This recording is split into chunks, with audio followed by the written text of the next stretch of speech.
तो आज के क्लास में हम लोग पेज नंबर 255 चैप्टर 8 समरूपता पाठ करने वाले हैं। प्रयोग प्रमेय 48। प्रश्न है, एक समकोण त्रिभुज के, एक समकोण त्रिभुज है ए बी सी या बी ए सी क्या है, ये एक समकोण त्रिभुज है। समकोण त्रिभुज के समकोण बिंदु से, समकोण बिंदु जहां पर 90 डिग्री का कोण बनता है उसे कहते हैं हम समकोण बिंदु। इसका समकोण बिंदु हम लोगों का ए है और समकोण बिंदु हम लोगों का जो कि 90 डिग्री का है। समकोण बिंदु के शेष, समकोण बिंदु से शेष कर्ण पे जो हम लोग लंब डालते हैं, लंब डालने के पश्चात जो जो त्रिभुज बनते हैं वो त्रिभुज आपस में समरूप होते हैं। अर्थात ये जो समकोण है, समकोण बिंदु हम लोग का ए, इस समकोण बिंदु से हमने ये जो कर्ण बी सी है इसके ऊपर लंब डाला, एडी लंब हो गया। लंब डालने के पश्चात दो त्रिभुज बनता है। पहले तो ओरिजिनल जो त्रिभुज है अपना वास्तविक त्रिभुज ए बी सी है ही, उसके बाद और दो त्रिभुज का जन्म हुआ। एक का नाम ए डी बी और दूसरे त्रिभुज का नाम ए डी सी। ये दो त्रिभुज का जन्म हुआ। तो प्रमेय के अनुसार हमें क्या प्रमाणित करना है कि जो त्रिभुज बनते हैं ए डी बी वो ए बी सी के समरूप होंगे। दूसरी बात, ए डी सी जो बनेगा वो भी ए बी सी के समरूप होगा। और तीसरी बात, ये दोनों आपस में ही समरूप होगा। प्रदत्त गिवन एबीसी एक समकोण त्रिभुज है जिसका ए 90 डिग्री है। एंगल ए जो है ये ए 90 डिग्री का है। ए बिंदु से बीसी कर्ण के ऊपर एडी लंब डाला। ये ए बिंदु है, इससे हमने बीसी के ऊपर एडी लंब डाला। तो लंब डालने के पश्चात दो त्रिभुज बना। प्रमाणित क्या करना है? तीन चीज प्रमाणित करना है। पहली बात, A D B A B C समरूप है। ए डी बी और ये ए बी सी बड़ा वाला त्रिभुज और ये छोटा वाला त्रिभुज दोनों समरूप है। दूसरी बात, ए डी सी ये त्रिभुज और ए बी सी बड़ा वाला त्रिभुज समरूप होगा। तीसरा कि ए डी बी और ए डी सी यानी ये त्रिभुज परस्पर आपस में ही समरूप होंगे। प्रमाण ए डी बी जो प्रमाण में पूछा है पहला चीज प्रमाणित करने के लिए, उसी दो त्रिभुज को हम लोग पहले लेते हैं। पहले ये प्रमाणित करने बोला है तो इसी दो त्रिभुज को हमने यहाँ रख दिया, एडीबी और एबीसी। एडीबी में 90 डिग्री का कोण हम लोग को दिख रहा है। यदि हम एडीबी की बात करते हैं तो ए डी बी ये 90 डिग्री का हुआ। कैसे 90 डिग्री का हुआ? एडी जो है वो बीसी के ऊपर लंब है। जब भी लंब बनता है तो 90 डिग्री का कोण बनता है। ये तुम लोगों को चैप्टर 3 में बताया गया। जब भी लंब बनेगा तो 90 डिग्री का कोण बनेगा। ए डी बी ये ए डी बीसी के ऊपर लंब खड़ा है, लंब होने के कारण जो है ये 90 डिग्री का कोण बनाता है। ये हुआ 90 डिग्री।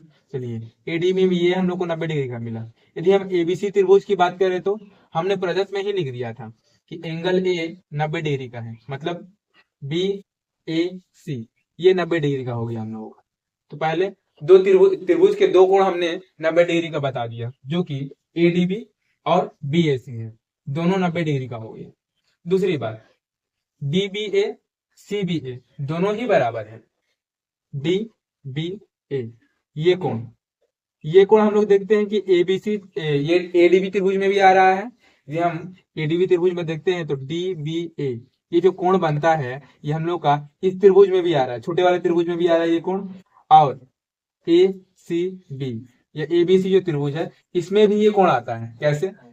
सीबीए देखते हैं या एबीसी देख लो, एबीसी देख लो या सीबीए देख लो, ये हम लोग का जो कोण है वो इसमें भी आता है और बड़े वाले त्रिभुज में भी आता है। इसलिए इस कोण का मान बराबर होगा। डीबीए सीबीए दोनों का मान बराबर है। तीसरी बात, यदि दो त्रिभुज की बात करते हैं, दो त्रिभुज का कोई भी दो कोण बराबर है, दो त्रिभुज का कोई भी दो कोण बराबर है तो तीसरा कोण तो ऑटोमेटिकली ही बराबर होना चाहिए। ठीक है, क्योंकि एक त्रिभुज के तीनों कोणों का योगफल होता है 180 डिग्री। यदि दो कोण बराबर हो गया तो तीसरा कोण भी बराबर ही होना चाहिए। ये नियम होता है कि शेष कोण बराबर होते हैं। उसी प्रकार हमने क्या देखा इसमें कि सब कौन सा तीसरा कोण बचा हुआ है दोनों त्रिभुज में कौन सा तीसरा कोण बचा हुआ है? तो पहले त्रिभुज में यदि हम देखते हैं तो इस कोण को हमने यूज कर लिया है ए डी बी। दूसरा डीबीए इस कोण अर्थात इस बिंदु को भी हमने उपयोग कर लिया। बचा क्या? छोटे वाले त्रिभुज में यदि हम देखते हैं तो बचा क्या? बी ए डी ये बिंदु ए बिंदु बचा हुआ था। D A B B A D ये बिंदु बी ए डी ये बिंदु बराबर होगा। किसके बराबर होगा? तो बड़े वाले त्रिभुज में देखते हैं कि हम लोगों ने क्या छोड़ा था। बड़े वाले त्रिभुज में हमने पहले तो ए का उपयोग कर लिया, पहले बार में हमने ए का उपयोग कर लिया था, ये ए। दूसरी बार में बी का उपयोग कर लिया था, ये बी, जो बिंदु बी है या कोण बी है उसका हमने उपयोग कर लिया। तीसरा बिंदु कौन सा बचा, बिंदु बचता है तो सी, सी बचा हुआ है, तो ए सी बी, यहां हमने कर दिया ए सी बी। क्वेश्चन में लिख देंगे त्रिभुज का शेष कोण, वही एक त्रिभुज का, दो त्रिभुज के यदि दो कोण बराबर होते हैं तो तीसरे कोण भी आपस में बराबर ही होंगे, इसलिए हमने लिख दिया शेष कोण। आगे फिर दोनों उतार दिए हम लोग कि ए डी बी और ए बी सी समकोणिक है। समकोणिक का क्या मतलब होता है, दोनों त्रिभुज के तीनों कोण आपस में बराबर है, इसे कहते हैं समकोणिक। जिसके तीनों कोण बराबर हो उसे कहते हैं सम, यानी समान कोणिक यानी कोण, जिसके तीनों कोण समकोणिक है। आगे जब समकोणिक है मतलब कि समरूप होंगे, एडीबी और एबीसी समरूप होंगे। ये पहला हमने प्रूव कर दिया, पहला जो पूछा था हमने पहले को प्रूव कर दिया, समरूप। आगे दूसरा, दूसरा कौन सा त्रिभुज पूछा था, एडीसी और एबीसी। ये एडीसी और एबीसी पूछा है, तो हम लोग क्या करेंगे इसमें, ट्रिक से भी कर सकते हैं, समझ के भी कर सकते हैं। पता है कि एग्जाम के लिए समय बहुत कम है, तो आप समझने पे कम जोर दीजिएगा और ट्रिक पे ज्यादा जोर दीजिएगा, इसलिए ट्रिक से हम लोग करते हैं।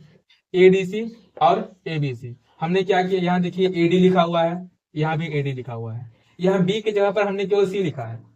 यहाँ पर यदि हम देखते हैं तो केवल बी की जगह हमने सी लिखा है। यदि इसको अच्छे से समझ लेते हैं, यदि इसमें गलती नहीं हुई तो इसको ट्रिक से करते समय आपकी गलती नहीं होगी। यहाँ जो बी है, यहाँ बी की जगह केवल सी है, और ये एबीसी को तो हमने वैसे ही छाप दिया। इसका मतलब जहां जहां बी रहेगा, इसमें इस प्रमेय में हमने जहां भी बी रखा है, बी की जगह केवल सी रख देना है।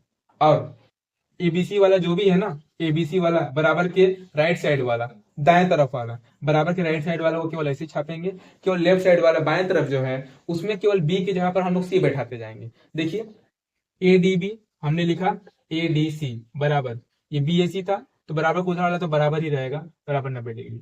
आगे डीबीए था, हमने लिखा डीसीए, बी की जगह हमने सी रख दिया, बराबर, बराबर को उधर वाला बराबर रहेगा, सीबीए, सीबीए। आगे तीसरी बात BAD था, हमने कर दिया CAD बराबर, ACB था तो ACB कर दिया। क्वेश्चन में यहाँ भी लिखे थे त्रिभुज का शेष कोण, यहाँ भी लिखेंगे त्रिभुज का शेष कोण। ये दोनों त्रिभुज बराबर है ना, त्रिभुज के दोनों कोण बराबर है तो तीसरा कोण भी बराबर ही होगा। आगे आगे हमने यहाँ ADB लिखा था, यहाँ लिख दिया ADC बराबर, ABC समकोणिक, हमने लिख दिया समकोणिक। आगे ADB यहाँ कर देंगे ADC और ABC समरूप है। समकोणिक कैसे हुआ जी, इसका तीनों कोण बराबर है, 1 2 3, तीनों कोण बराबर है, समान है तो समरूप। इस तरह हमने दूसरा वाला जो है ट्रिक से सॉल्व कर लिया। यदि पहला वाला सॉल्व हो गया, दूसरा वाला हमने ट्रिक से सॉल्व कर लिया, दूसरा वाला भी प्रूव हो गया। आगे तीसरी बात क्या प्रूव करनी है कि एडीबी और एडीसी परस्पर समरूप होते हैं, यानी ये और ये दोनों परस्पर समरूप है। तो समीकरण 1 और 2, जो प्रमाण हमने 1 दिया और प्रमाण 2 दिया, दोनों की हम लोग तुलना करते हैं। दोनों का तुलना करके क्या देखते हैं कि इसमें कहा गया है कि एडीबी और एबीसी समरूप है, इसमें कहता है कि एडीसी और एबीसी समरूप है। दोनों में एबीसी हम लोगों को कॉमन दिख रहा है, ये कहता है कि ये एबीसी के समरूप है, ये कहता है कि ये एबीसी के समरूप है। तो अर्थात एडीबी और एडीसी दोनों परस्पर आपस में ही समरूप होते हैं, एडीबी और एडीसी परस्पर समरूप है। ये तीसरा भी हम लोगों ने प्रमाणित कर लिया।